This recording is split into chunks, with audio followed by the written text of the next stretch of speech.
Good evening, good morning, good afternoon, depending upon your time zone. Welcome to our webinar, which is about the business value of taxonomy. And my name is Seth Earley, and we have a great panel of speakers today. I'm going to cover a little bit of housekeeping before we jump in. First of all, thank you to our sponsor, our media partner, CMS Wire. Wonderful content and great resource. We are recording, as you heard in the initial piece here. So we'll be sending the link to the recording within a day or so you can share that and listen again if you'd like. We're going to shoot for 50 minutes today and try for about 10 minutes of Q&A, so be sure to submit your questions. And then we do have a poll, and we also do have a survey, so we want to make sure that you're aware of those and that you could have a chance to participate. I'm going to turn it over to Dave Scribella, our managing director and client partner. And by the way, there's the AI-powered enterprise. We'll might refer to that, but I think some of you are aware of that book. But if the first 10 people who send me a note, I will be happy to send you a signed copy. So send me your mailing address, and I'll go from there. So Dave. Thanks, Seth. My name is Dave Scribella, Managing Director with Early Information Science. I'm very excited to welcome our panelists today, a distinguished list of friends and very smart people in the industry. So with that, I'm going to hand it over to Rebecca to say hello. Hi, everyone. Rebecca O'Brien. I lead digital merchandising at Global Industrial, an industrial distribution company and a leader in the B2B e-commerce space. I've been in the B2C/B2B world for over 17 years now, with much of that time spent helping to build and evolve the e-commerce piece of the business. Always with a focus on the customer and understanding what they want and how they want it. At Global Industrial, I'm responsible for our product standards and the merchandising of products on our site, while driving efficiencies for the organization and enhancing that customer experience. So I was lucky enough to get to know the EIS team earlier this year when we worked together on a very exciting project. And I'm happy to be here today and looking forward to the dialogue with my fellow panelists. So thank you. Dave Bonk. Hi, everyone. David Bonk, 3M. It's a pleasure to be here today. My career spans since maybe 2006 in industrial distribution and manufacturing, and primarily in the digitization space. So print catalogs, of course, migrating over to digital content and digital initiatives. So at 3M, I'm responsible for taxonomy governance, as well as some technology efforts pertaining to process and technology enhancements for content editing. And I've been, I would echo Rebecca, I've been fortunate enough to work with Early for the first time starting at 3M, which was last January. We had crossed paths before within the industry, but I had never had the chance to work with them directly till now. You threatened to do business with us. Indeed, yeah, exactly. Thanks, Dave. And last but not least, Giovanni. Good morning, good afternoon, good evening, everybody. My name is Giovanni Piazza. I'm the head of knowledge management services at Takeda, a 240-year-old pharmaceutical company, and taxonomy management and taxonomy consulting are two things in my portfolio of responsibilities that otherwise embraces digital enablement of knowledge sharing, knowledge services, research, analysis, etc., etc., etc. You haven't been with Takeda since the beginning. No. But I've been working with you and your company for an amount of years that will remain undisclosed unless I give away your age or even worse, mine. Yes, it's gone back many, many moons. Thank you all. So, right, great. Dave? So we're definitely excited to talk to our panelists more and hear more about their experience with digging through the different aspects of determining and measuring value of taxonomy. Our agenda for today, we want to walk through how taxonomy is a critical component to really all parts of your data, applications, and processes. how to structure the business case and choose priorities. So as you're talking about and thinking about projects related to taxonomy and taxonomy design, how do you articulate the value and the promise and return on investment there? And then finally, some examples on how to measure that value of investment. We here at Early always work with our clients and encourage them to think about the metrics. How do you establish a baseline and measure progress as you move forward in your journey? We're going to ask our panelists to weigh in on understanding and communicating value of taxonomy. Not an easy thing to do, but their experience brings a lot of, I think, true lessons learned. Bumps in the road and setbacks. So when things are not going well, how do you adjust? What are some of the strategies to keep things moving forward? And how do you sustain momentum and measure value over time?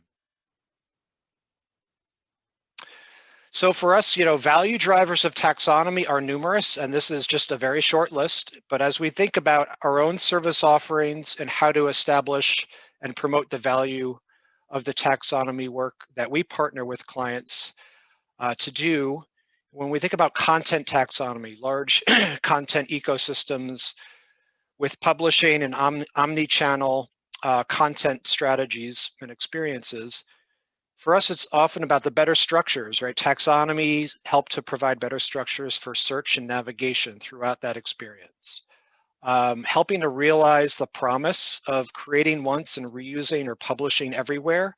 If you don't have the right taxonomy and metadata structure, you're going to be reusing, you're going to be using redundantly over and over and over. So we want to get the best content forward, and taxonomy helps to do that. When we look at customer profiling and customer experience, it's about getting the right taxonomy and metadata in place to provide rich attributes for personalization. The more you have, the more well organized and architected that is, the better your chances to scale personalization. Enabling the next best action or the right product or the next piece of content throughout the customer journey. So you're really meeting the specific customer needs over the course of the journey.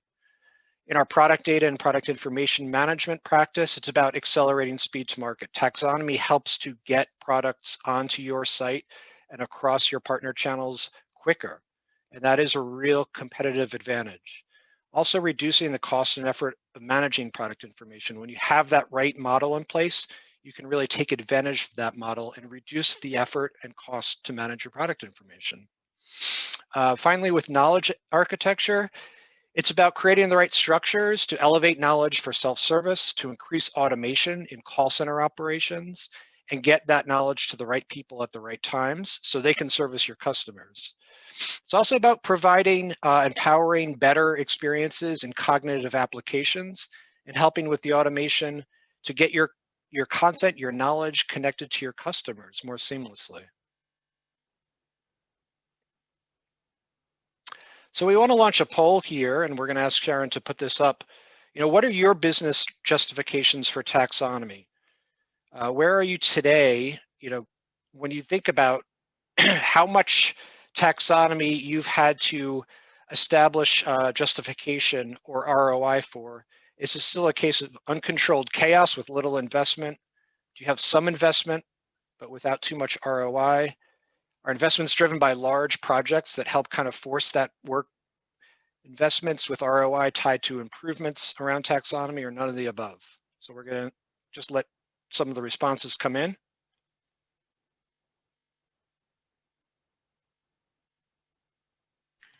And the critical piece, in our opinion, is being able to tie those investments in taxonomy directly to the improvements, and that is difficult. So we are seeing a lot of folks who are doing this as part of a larger investment in customer experience and so on in e-commerce. But the challenge, of course, is it doesn't necessarily help you with those line items. And when people say, well, why is this so costly, or why do we need to spend this, or why do we need to change our process, you really need to be able to tie that benefit to the intervention specifically around things like taxonomy and information architecture more broadly. Okay, so we can close up here. Stopped popping, yes. Okay. And it looks like a lot of people depend on large projects to drive their taxonomy work forward, which makes sense. In a lot of cases, it's about the e-commerce platform change or the digital transformation that's going on in your organization. So always integrate and, ride the coattails of a big program. But as you do, also know that your taxonomy is by itself a standalone asset that you want to build some real business cases for. Okay, so that's helpful. And again, Dave touched on some of these, but when you think about applications of taxonomy, it really hits all areas of the business. E-commerce in product hierarchy, so looking at the navigation and also the back-end management of those products. As in back-end financial reporting, we need to have taxonomy to organize charts of accounts and understand product groupings and so on. Whenever we're doing a data integration project, we need to have some kind of reference data. So that's where the taxonomy and controlled vocabularies come in. When we are looking at content and knowledge, it's the isness and aboutness. What is this thing? That's a definition that comes from taxonomy. And what are the characteristics that can separate those things? And I'm going to show you an example of that shortly. Models for understanding customer characteristics. It's really building out those multidimensional views of what the customer needs and who they are, what their interests are, and then real-time digital body language also is part of the customer profile and is driven by taxonomy and the integration of different signals from various systems. So those systems need to also have the same language and consistent language, and that's important for responding to that digital body language. Search requires taxonomies and thesaurus structures many times. We have faceting and filtering for content, for knowledge, for products, and so on. And then when we think about data for AI, cognitive applications, or machine learning, we really do need data standards. We do need data quality. We do need completeness. There's a big fallacy of throw the data at your AI or point the AI to your data, but that just doesn't work, right? So we have to have AI training data is many times curated. It can help you make sense of messy data, but it doesn't do all of that work. And it performs better when we have what's called a reference architecture. So let's look at this from a perspective of, this is just one example of a digital experience. And you see that, some of the content comes from a web content management system. Some content comes from a digital asset management system. Some is coming from a knowledge base, and some is coming from a product information management system. So when you look at this page is dynamically assembled with data that's coming from all of these different systems. And then you start to look behind the scenes, and you have various taxonomies, various hierarchies that need to be developed, from the navigational construct and the user experience, down to asset types and content types and brands and applications and so on. And here's an example of how this might look in terms of a deeper dive. When you start thinking about, well, do we have applications? Do we have tools? Do we have packaging? These are very specific to this particular business, but they do need a hierarchy. They do need a reference vocabulary to describe these things. Otherwise, it's uncontrolled. And then, of course, we have controlled vocabularies that fill out the attributes, the aboutness. And I'm going to show you another example of aboutness, but all of those detailed attributes and technical specifications, those are just flat lists and acceptable terminology and values, but you're making sure that you have consistency, that you're not in inches in one system or one piece of information and centimeters in another. Or pounds and kilograms, or just inconsistent Fahrenheit and centigrade. I mean, those are just simple examples, but lots of those specifications require the ability to control that. So here's an example of a content model. It's kind of generic, but you have the body, you have the isness. What is this thing? If I handed that document to you, what would you call it? Is it an FAQ? Is it a contract? Is it a statement of work? And then the aboutness. The aboutness is the characteristic. Now, there's some administrative aboutness, right? Who's the author and doc ID and date. But then there's other things that will help us separate and segment out. If I have 1,000 technical specifications, how do I tell them apart? Well, I tell them apart by product name. I tell them apart by application.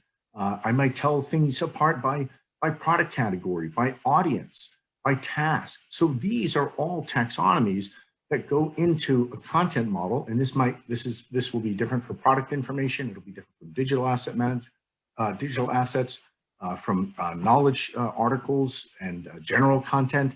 content for a marketing system. So we have to define all of these variables so that we can locate that information correctly. We can separate out the high value content from low value content, and we can get exactly the answer that people need when they're trying to solve a problem.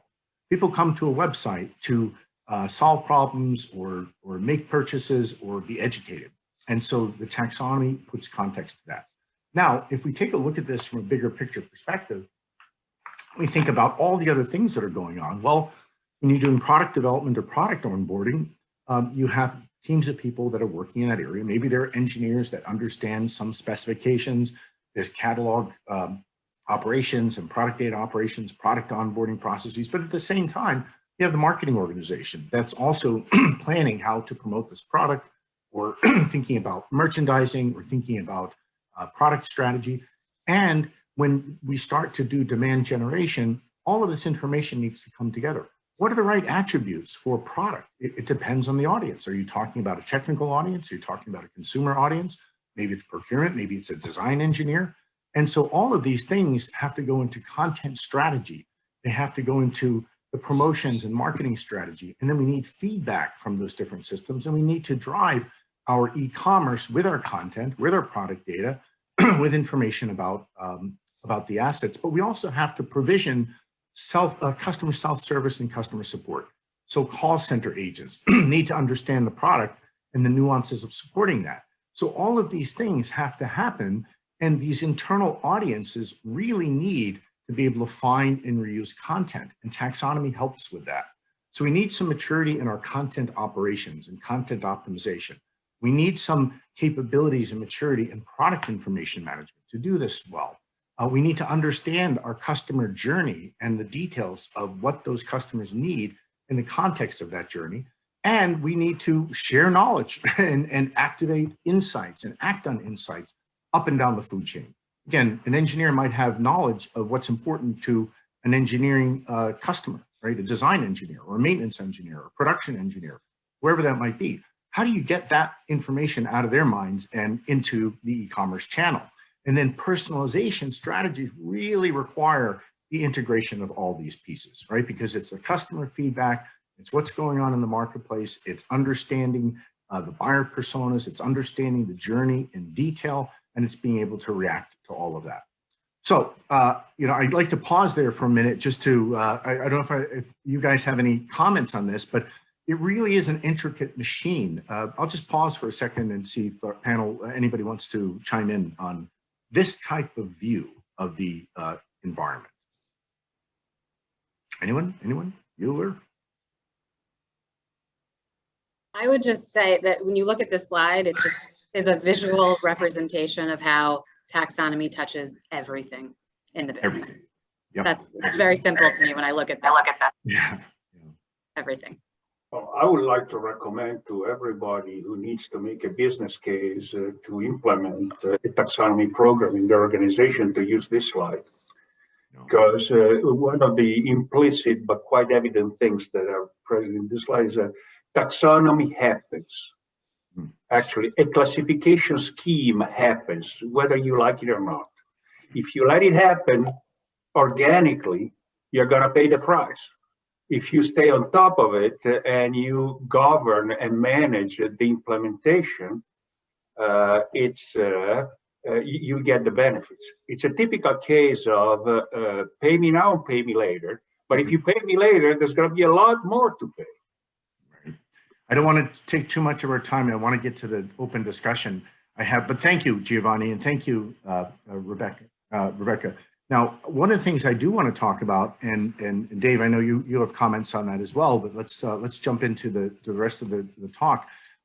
This is my last slide, and it's really about how we think about taxonomy and measuring the benefit. Because on the one hand, and Dave, I'll actually want your input. Dave Bonk, I want your input on this one. When at the senior levels, they say, well, how's this going to increase revenue? But we're working down in the weeds. How's my taxonomy doing, right? How's my data? How's my search working? How's the information architecture? How's the data quality? We can build scorecards, but we can't use those scorecards to directly drive revenue.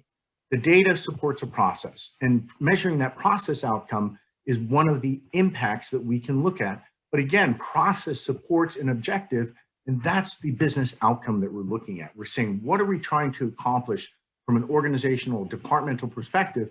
And then that aligns with the enterprise strategy. And then we need that linkage. And I do want to call on you for a moment, Dave, because this was something that was very meaningful to you and something that you guys have been working on. And did you have any thoughts or comments on this? Yeah, I just, thinking back to the last slide as well, you've got so many touch points. And if for anyone who's been through the process of trying to get support or resources or funding for a project like this, whether it's starting from the ground up or building on top of something that maybe already exists, it's hard to do, and it's hard to do at that executive level. And so the approach that we've been taking is, how can we take kind of a more holistic view at all of the different touch points? Where within the business will this have an impact? And where can we align it with, to your point, Seth, some of the priorities that we know already exist, and we know where we have executive sponsorship today. And so I don't want to steal all your thunder, because we are going to talk about that as a group a little bit. Cool. Okay. That's how we view it. Yeah, absolutely. Yep. Great. So I'm going to turn it over. Oh, no, I'm not going to. I'm going to continue here, and I'm just going to facilitate our first set of questions.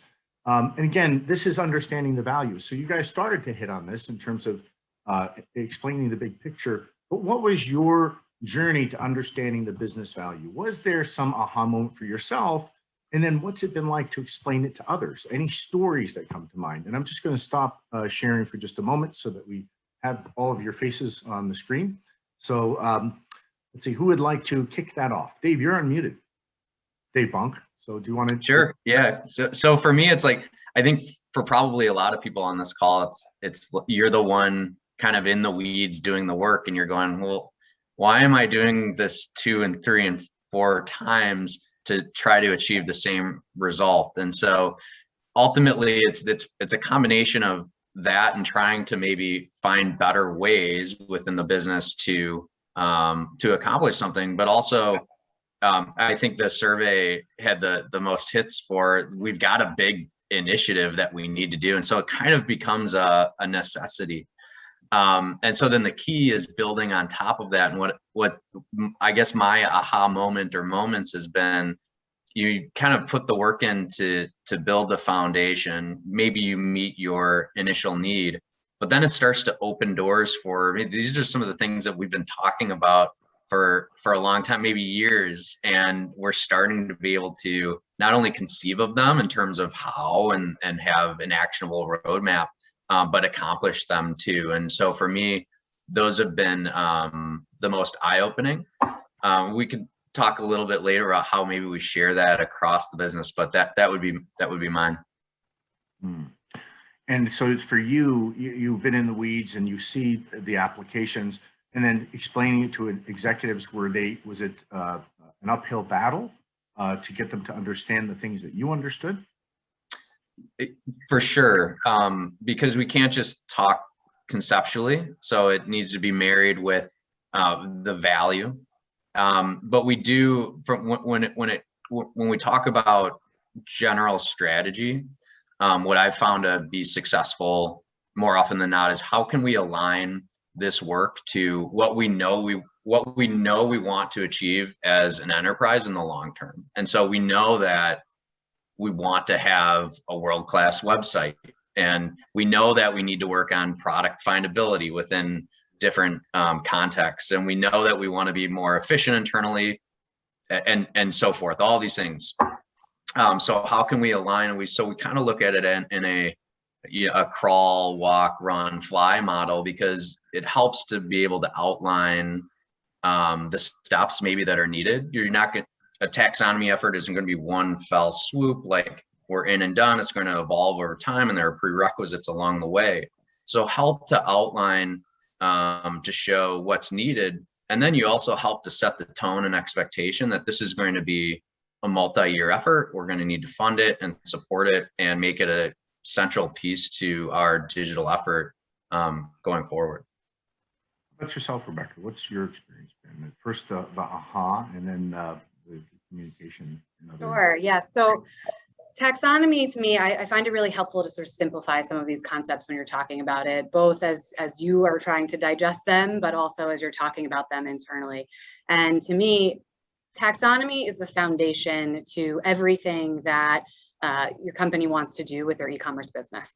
It really is. And if you think about, it's not the flashy piece that's maybe the first thing the customer sees, but everything, every aspect of that customer experience is impacted by the taxonomy that's underneath, by that foundation. And you use that analogy and you think about building a structure, right? You need a strong foundation. You need a strong structure to build a skyscraper, right? You're not building a skyscraper with a poor foundation. It's not happening. And if you try, it's not going to go well.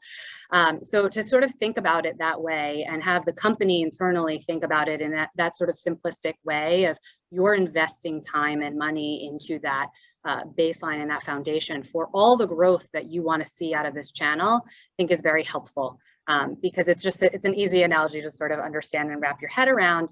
And it sets the company up for what they want to build today, but it's also setting them up for what they don't even know they want to build 5 years down the road, 10 years down the road. That strong foundation should be a long-term investment that requires maintenance. As Dave said, right, a lot of these projects become their longer term projects, and they, even after the initial projects are done, they require infrastructure being built within the organization to maintain and continue that strength moving forward. So I've personally been fortunate. In my companies, I've had a lot of support for the idea of these kinds of investments like taxonomy are important and valuable for long-term growth. And that connection to how this fuels our future aspirations, it was already there. But that being said, I still needed to help connect the dots. Dave, you said this, you can't just speak sort of conceptually about it. Being able to sit back and say, okay, what are we looking to accomplish? How does taxonomy get us there? How does it help support, the third party that we just brought in? How does it help us maximize that third party that we just brought in? How does it take our search to another level? How does it help streamline our workflow for certain groups within the organization? And what are those metrics that we can, deliver upon that tie back to our company goals? And that alignment that you're able to get when you speak that same language is really powerful because that helps you garner the initial support for the project, but it's so much more than the initial. You need the ongoing support of your partners within the organization and senior leadership. And if you can speak that language together, well, then you can kind of reconnect and keep that support going throughout the project and onward after the initial phase is complete. Right. We're going to hit on that topic shortly. Giovanni, what's your experience been in terms of understanding and communicating the value? Well, the aha moment was many years ago when through trial and error, a lot of trial, but also a lot of error, I came up with what I call the Goldilocks rule of taxonomy. Not too little, not too much, just enough. Just enough to facilitate findability and not too much to create an overhead of maintenance that at some point in my life, I lived in an organization where in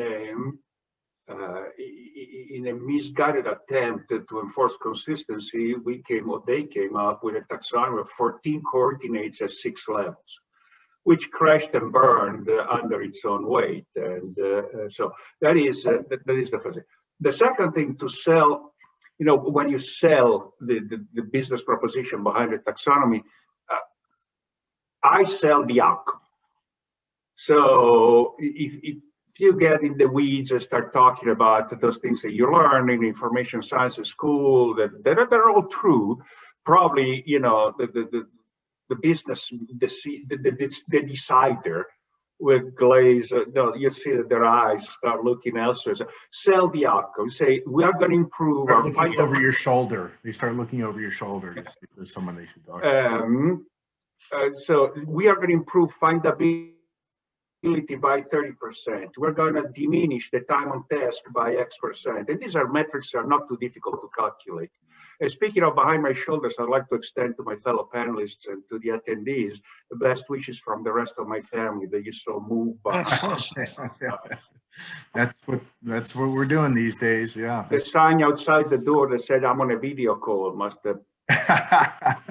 Like, sure, okay, that's fine. You can be on a video call, and we still have stuff to do, right? Whoops. So let's just talk a little bit about setbacks. What kinds of setbacks have, these things are not smooth sailing all the time. We have to get other groups on board, other departments. We have to start applying the taxonomy to those different areas, and that's going to happen at different rates, especially with a large organization. You want to speak a little bit to, first of all, what did you have to overcome, or, either infrastructure or process, what had to be in place, and where did you hit the bumps in the road? And I will begin with Giovanni. Giovanni, you want to continue? Okay, sure. I've been lucky because I've always worked for organizations that one way or the other recognize the value of classification, information sciences, and taxonomy. So all the mistakes that I've made, and I've made a lot, were in terms of execution. For those of you who are familiar with European history, for instance, Europe became what it is today, going from fiefdoms to kingdoms to empires and finally to democracy. Taxonomy ended up the same thing. You start with fiefdom. Everybody does their own thing, and then yes, 55 industry classification schemes that are all different, 55 document types, etc., etc. Then you go to kingdoms, where somebody slams a fist on the desk and says, "Okay, we're going to do this." Then you have the empire, where somebody says, "We need 14 coordinates decomposed in 6 levels." And finally, there is the democracy of taxonomy, where you have a few coordinates that express the corporate view, the enterprise view, and then you manage communities and you let communities develop their own attributes for those things that are proprietary to their own communities. In a retail situation, it could be the different product lines. In pharma, where the space I'm moving in now, it could be different molecules and different drugs that have specific. That is basically a good construct. Very few but powerful central coordinates, and then help communities create and manage their own specific classification schemes and make sure that they harmonize. In fact, one of our maturity models lists fiefdoms or chaotic and then fiefdoms as one of the maturity levels, which is not a very mature level. So yes, we're very familiar with that, and breaking those down and starting to get trying to get the right level of granularity. Right, you want to be able to be broad for the organization, but you have to dive deeply into some of those applications. And at the same time, manage the expectations and manage the different communities that will have specialized terminology. How about yourself, Rebecca? Do you want to comment on setbacks, Sure. things you needed in place, and so on? When you talk about bumps in the road, I think it's important to level set expectations. When you're talking about a project like taxonomy, this is a significant undertaking. It's a significant project with workforce and financial implications. And when you take something on of this scale, the reality is there are going to be bumps. There are going to be setbacks. That is going to happen. And I think it's important for the people who are leading the project, as well as how you socialize it into your organization, that everything is not going to be perfection. That's not going to happen in a project of this scale, and that's okay. It's how we manage through it, and that we manage through it, and it doesn't hold us back or stop us from achieving our goals. So I find that really getting out there in the beginning and saying that is important, and then it's how do you manage through that. And from my experience, it's really about communication. It's frequent communication, it's open communication, and it's proactive communication. And those things can get you through all the bumps, the setbacks, the challenges that, when you encounter them.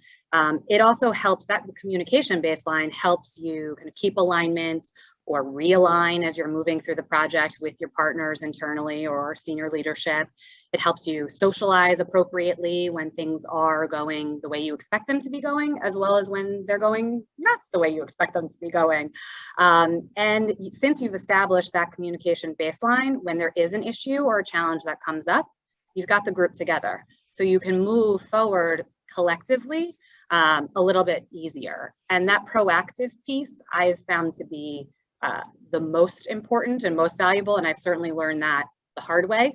But if you can kind of go into a project of this scale with that mindset and proactively try and find what problems could arise. Let me talk to all of my partners. Let me ask a lot of questions. Let me listen to all the answers, turn over every rock. What could possibly go wrong?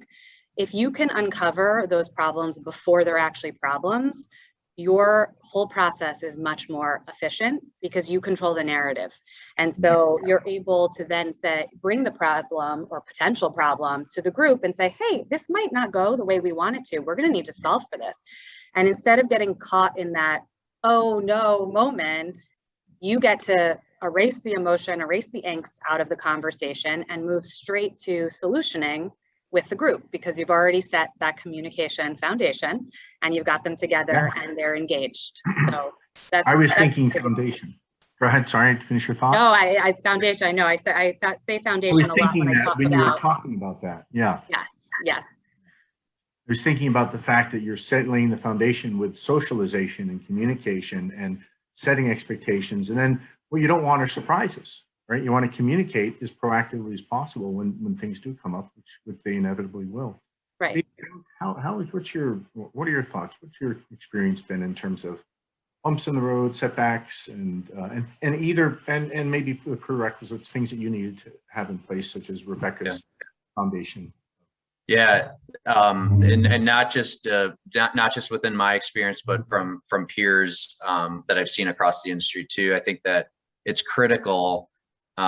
Possibly more than anything else that I can think of, to have executive buy-in and sponsorship when you start a project like this. So not only are you going to need to be able to help paint that picture of ROI and what is our return going to look like, what is this going to get us at the end of the day, but explicitly ask for their sponsorship as part of this project, because the ripple effect ultimately will be really critical for you to have that backing. So as you know, we've all struggled with governance of different kinds and ways within our taxonomy structures and the working teams that we have. Inevitably, you're going to have to form that. To Rebecca's point, things are going to go wrong. Things are going to change and evolve. But as long as you have that structure, you have that working team to kind of build within and evolve together or grow together. When there's conflict, that executive sponsorship is going to be critical if and when you need it. So that would be my advice.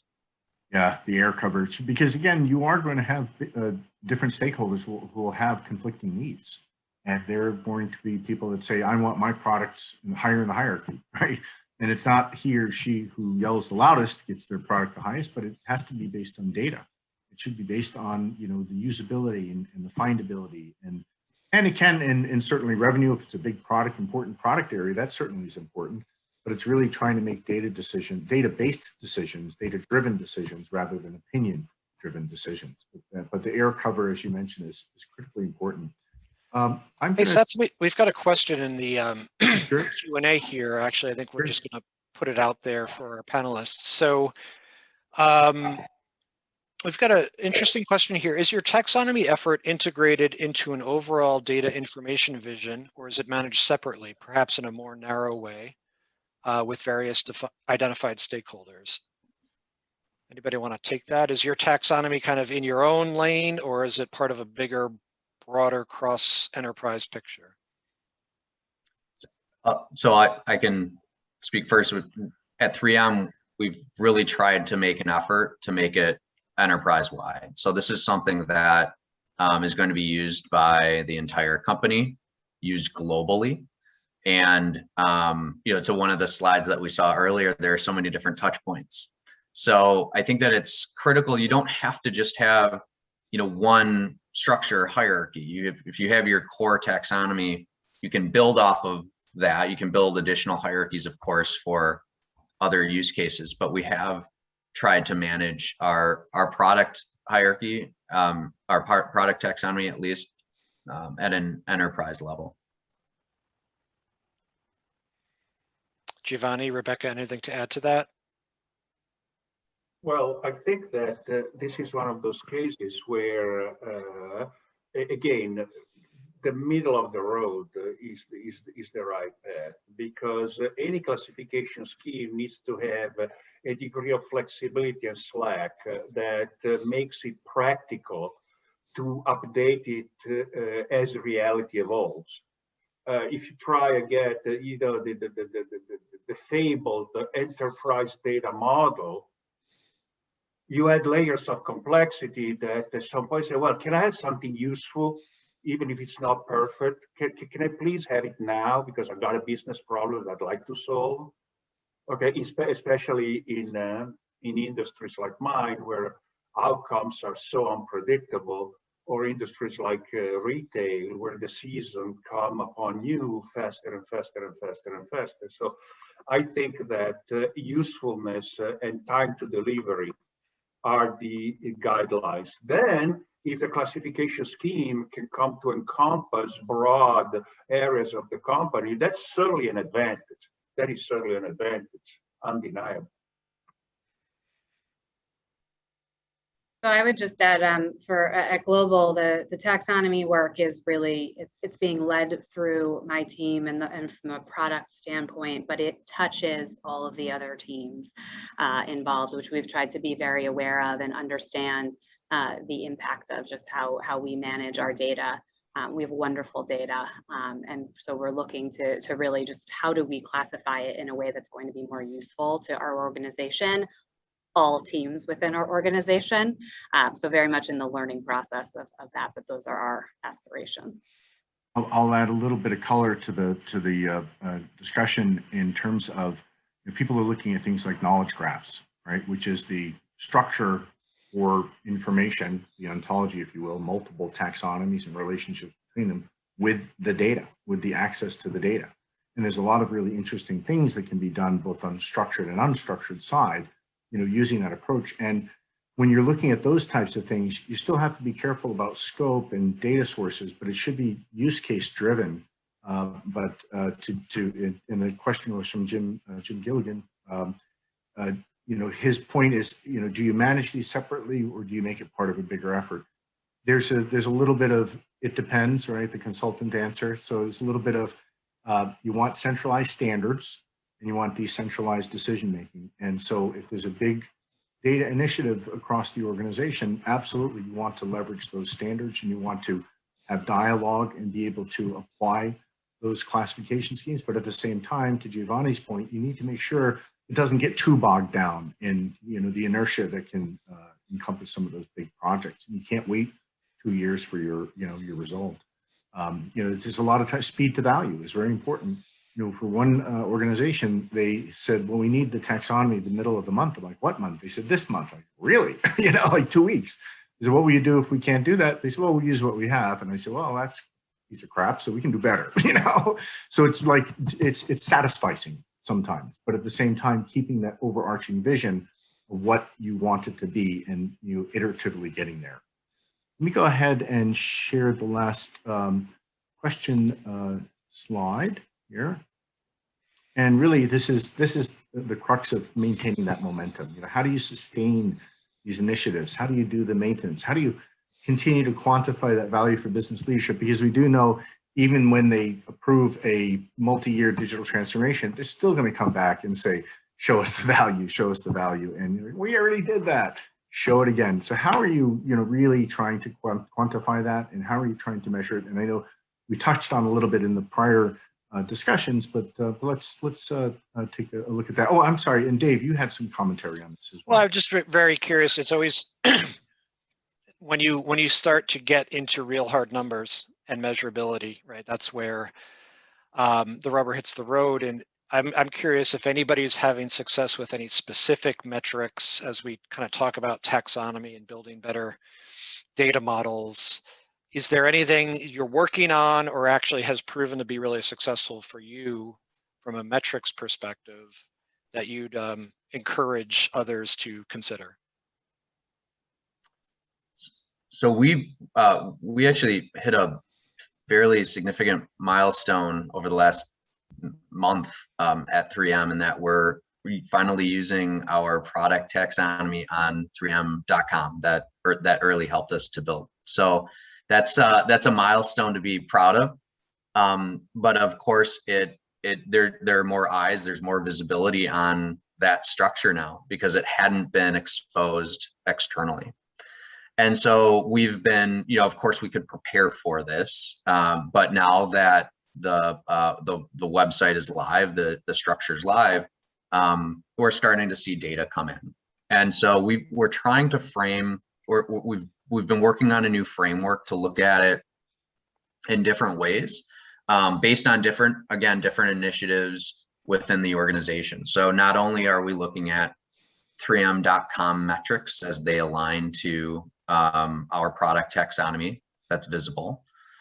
We're looking at our BCom metrics or our distributor portal that's also using the structure. We're also looking at our syndication metrics. So we know that we're putting a significant amount of time into not just the structure, not just the schema, but all of the data that's ultimately assigned to products that are assigned to the structure. Where are we becoming more efficient? Where are we helping our channel partners? Are we seeing increases in just speed to market and so forth? And then something that's very important to 3M, our NPS score, Net Promoter Score. So what are the elements of our Net Promoter Score that we're starting to see positive impact to, especially positive impact that we can tie back at least anecdotally to the GPH of the product taxonomy. So that's how we're framing it. It'll continue to evolve, of course. Is your global product hierarchy. Global product hierarchy. Thanks, Seth. Yeah, exactly. That's great. Thanks. Rebecca, Giovanni? So I can't speak too much to, so we're a little earlier on in the process over at Global, but one of the things that we've learned a lot from, which I highly recommend, is customer testing throughout the process. We've certainly, investing the time in customer testing, it can be a little bit more complicated and time consuming to do. But at the end of the day, you're doing all of this work for your customers and for their experience and ultimately for them to convert. And sometimes that might be internal customers. So it could be your sales team or your sales force, or it could be external customers. So it's a really important source of information of how do we do, what's working, what's not working, how do we evolve what we're doing. And that's the one real great measurement that we've been able to do to say, how to proceed and what to tweak. On globalization, I think that taxonomy, the process of taxonomy creation, can be a powerful driver toward globalization, but it can also be a disruptive force if it's used to revendicate an individuality that in reality doesn't exist. I've lived in both situations. Then when you globalize, you figure out that there are some things that are presented to you by reality that require some skill. For instance, in the rest of the world, the region is a superset of countries. The Balkanic region, in the United States, a region is a subset of the country. So good luck with implementing a simple taxonomy as geography where you have the country and the region. So this is just a little bit of taxonomy 101 or even less, but those are the. But I love doing that work, posing that question in one of my workshops, and you get so many different answers to that. So yeah.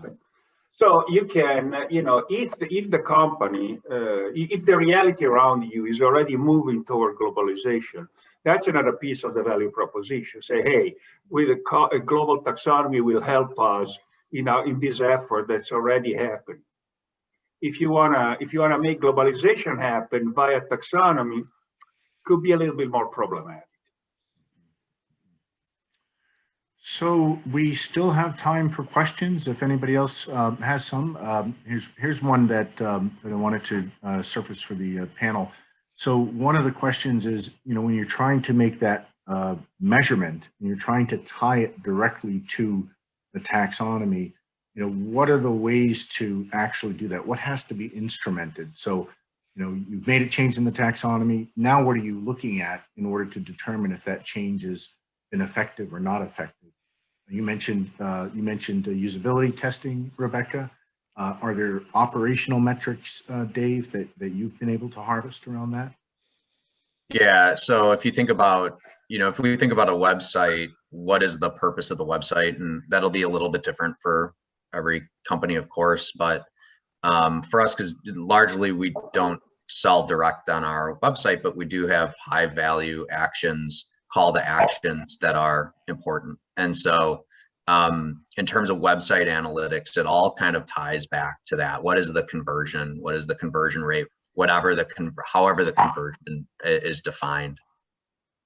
One of the things that I know that we were able to find both in your environment and in others was the correlation between the detailed schema, right? The details of the product and things like click-throughs and things like conversions.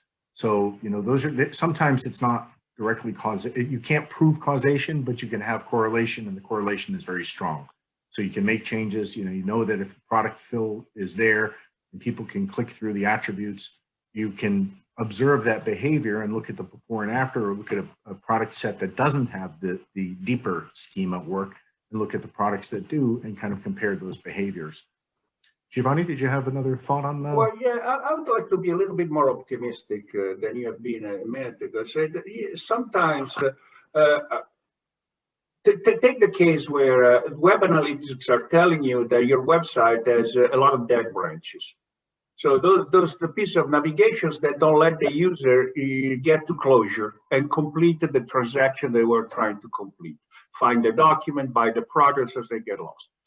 And so you change the classification scheme, which results in a change in navigation, and the dead branch comes alive. So the click-through increases and the time to completion diminishes, or the percentage of completion. You can easily say, look, the only thing we changed was the navigation. The navigation is driven by taxonomy. Therefore, it's not always the case, but sometimes it is the case. There's another question that came up. I'm sorry, go ahead, Rebecca. Yeah, I want to add to this question, actually, Seth, if you don't mind. So I think one of the most important things with the question that you just were talking about is, don't wait till after the taxonomy is implemented to set your KPIs and figure out your measurement plan.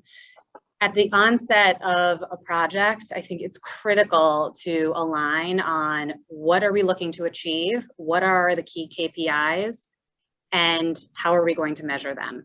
And at the onset, you might just know the key KPIs, and you might gain alignment with your senior leadership on what they are, but you then have time to figure out exactly how you measure them and how you'll report on them, so that when you make the switch, you have that structure in place and you can just begin reporting on it. So yeah, in those baselines.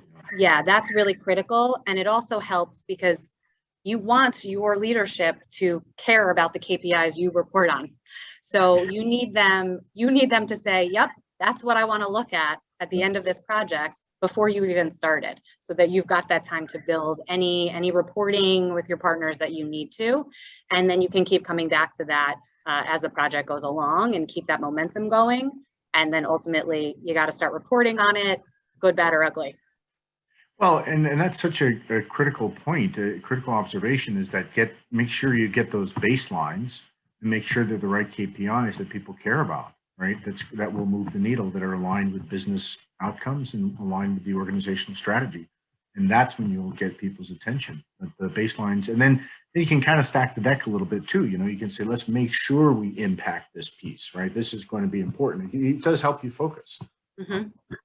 Got a couple more questions here. This one specifically for Dave B, from another Dave in the audience. It's a festival of Daves. I love it. How do you manage the feedback? How do you manage the feedback that came when your taxonomy became visible in front-end applications? It's interesting.